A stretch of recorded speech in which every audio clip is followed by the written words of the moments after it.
Do you think that heavy metal belongs in the story of classic rock?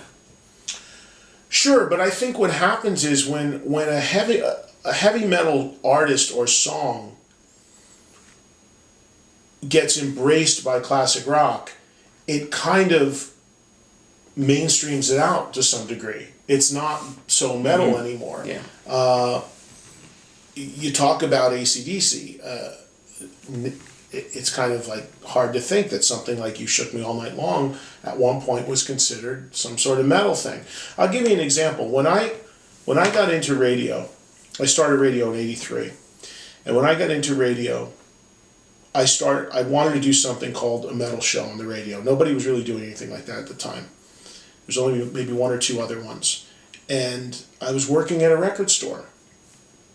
And it was across the street from the radio station. And the owners of the store would come in all the time.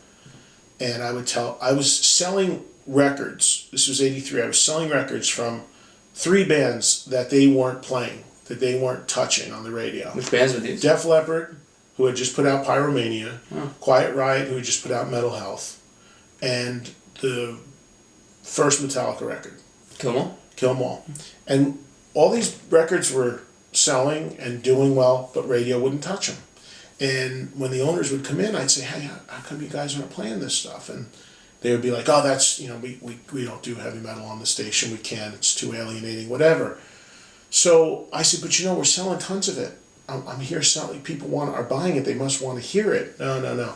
So that's the way I got my show on the air, was by pushing them to give me an outlet to play this stuff. They said, okay, we'll give you 3 hours a week, come up and play it. Now, that's '83. If you flash forward and you think to yourself, 2 of those records for sure, Metal Health and Pyromania, went on to sell millions and millions of records shortly after that. Now, there's songs from both of those records that are considered to be classic rock songs. Mm-hmm.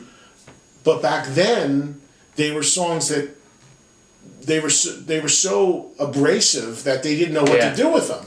But as my point is, that as time goes on, this stuff is viewed under a different lens. It's looked at differently, and it's looked at like, well, it stood the test of time. It's not so abrasive anymore. There's people that like it. It's grown. It's like it's taken on a whole new life. It's looked at in a whole different way.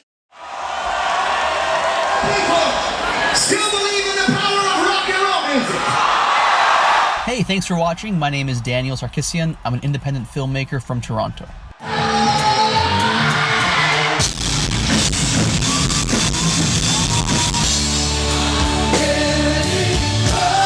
I hate that guitar, but I can play that in one scale.